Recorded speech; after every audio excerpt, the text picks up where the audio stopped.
You ever feel it? That shift in the air.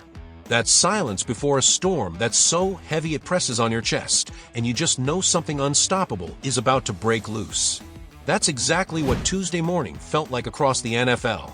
This wasn't training camp as usual. This was the moment Shedeur Sanders lit a fuse under the entire league. The setup was secretive, an undisclosed location, 37 minutes, a carefully staged interview arranged after days of tense negotiations. Cameras rolled, questions came, and in that short window, Sanders dropped words that will echo all season long. He didn't shout. He didn't pound the table.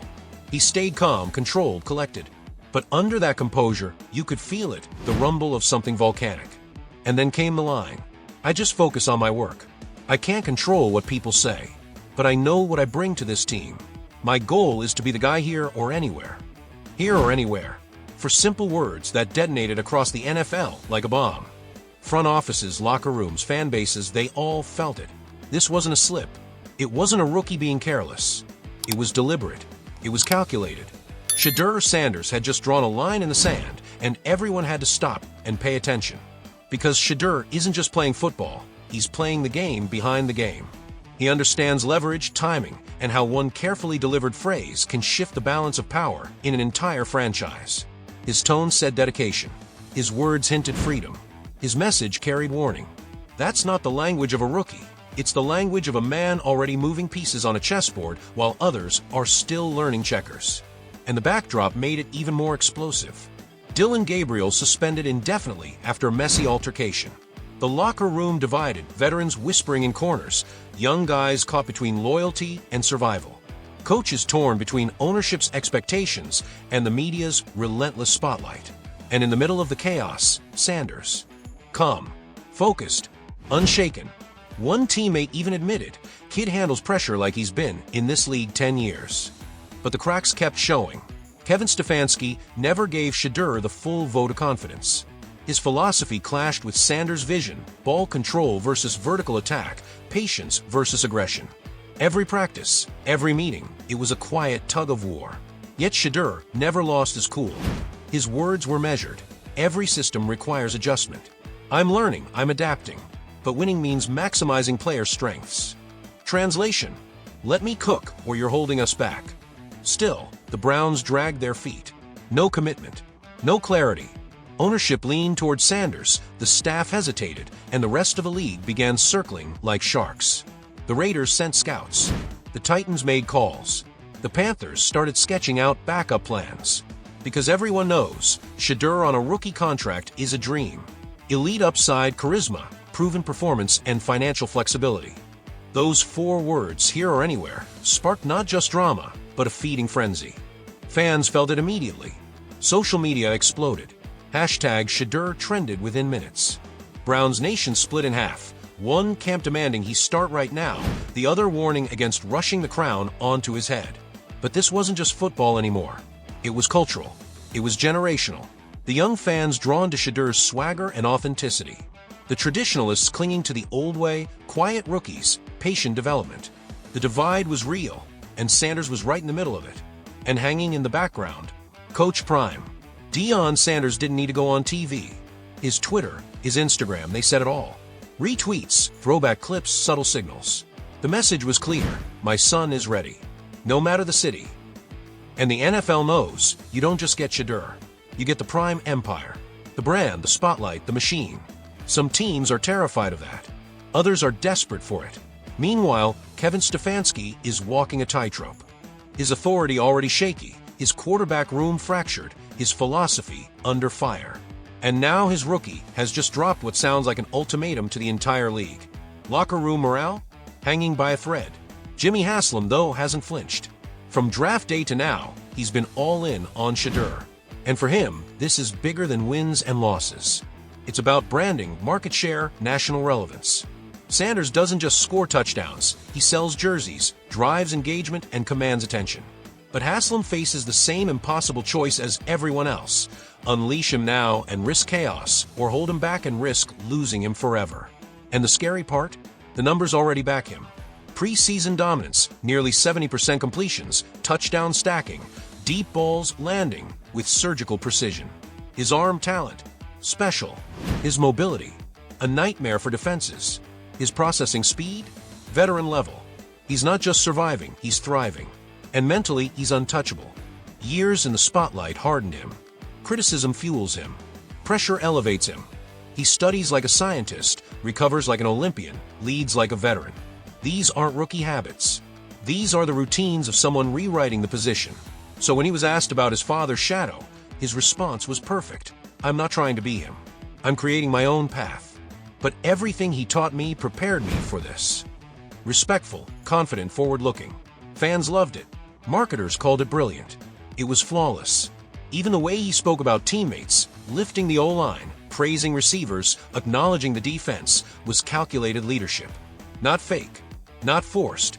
Genuine. Veterans noticed. Young guys rallied. Coaches respected it. He wasn't just earning trust, he was building culture. So when Shedeur Sanders said here or anywhere, understand this, it wasn't frustration. It wasn't immaturity. It was a warning shot. It was a rookie taking power in a league where rookies usually have none. He's rewriting the rules, forcing everyone to judge him by performance, not by draft slot. Agents are watching. Executives are whispering. And young quarterbacks everywhere are taking notes.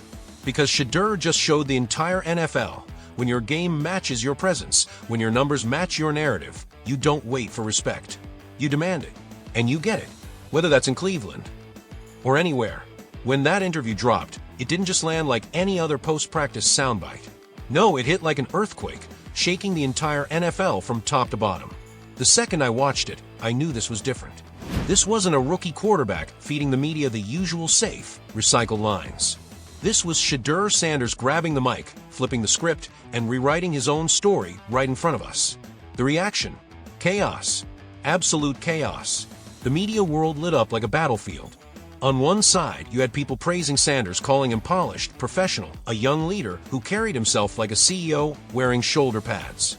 On the other side, critics slammed him, too cocky, too entitled, too impatient to wait his turn. Even former players couldn't agree. The old guard grumbled about respect and tradition. The new generation applauded his guts, his fire, his refusal to bow down to outdated rules. But here's the thing, love him or hate him, everyone was talking about him. Shedeur Sanders forced a conversation the NFL wasn't ready to have. This wasn't about depth charts anymore. This wasn't about X's and O's. This was about power, leverage, and the future of how quarterbacks and maybe all players are developed in today's NFL. And then, you zoom in on Cleveland, and man, the picture gets ugly.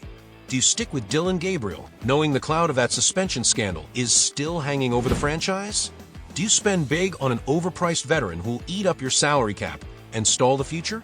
Or do you go all in on Sanders, risking a clash with a coaching staff that doesn't even want to admit it's time?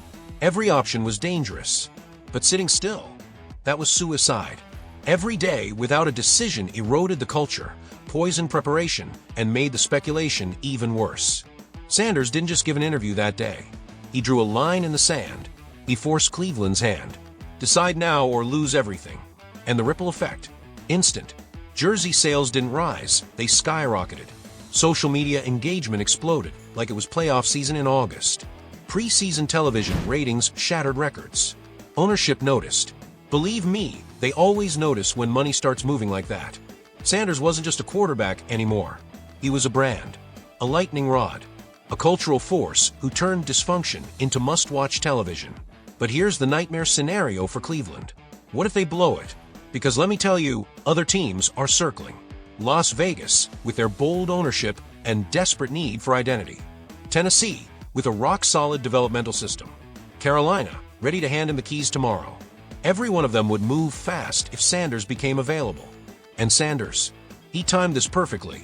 2 weeks before kickoff. Urgent enough to spark action, but still giving teams room to maneuver. That wasn't luck, that was strategy. Watch him in that interview again. The body language said it all. Calm, steady eye contact, relaxed posture. Smiling, not nervously, but confidently, like he knew he'd already won. Because in a way, he had. If Cleveland kept him, he'd have leverage no rookie has ever had. If they traded him, he'd land in a greener pasture. If they released him, teams would fight each other to get him. Every outcome was a win. That's how powerful this move was. And inside that locker room, the energy shifted. The offense was with him. They'd seen his work. his talent, his leadership. Veterans on defense stayed quiet, but privately, they wanted clarity too.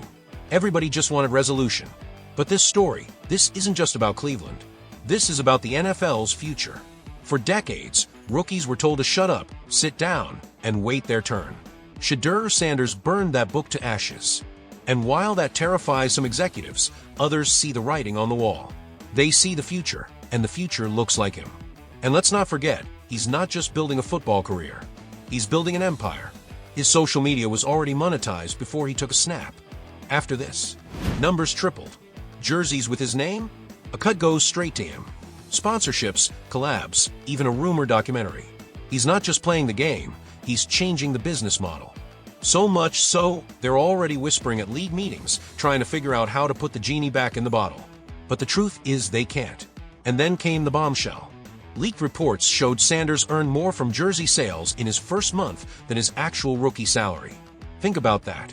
The NFL is built on control, on structure, on uniformity. And here comes a rookie who just shattered that system with one clause in his contract. The Sanders Clause, they're calling it. On a podcast, he dropped the line that shook the league to its core. They tell you to focus on football and let the rest take care of itself. But if you don't take care of your business, someone else will, and it won't be you getting paid. That wasn't just a quote. That was a shot fired straight at the establishment. Veterans felt regret. Young players felt possibility. The NFL felt the walls closing in. Because here's the truth. Shedeur Sanders isn't just changing the Browns. He's rewriting the entire NFL playbook. And no matter what Cleveland decides, one fact remains: the game has already changed. Thanks for watching, guys. Don't forget to hit that like button, drop a comment, and subscribe. Because trust me, this story is only getting started.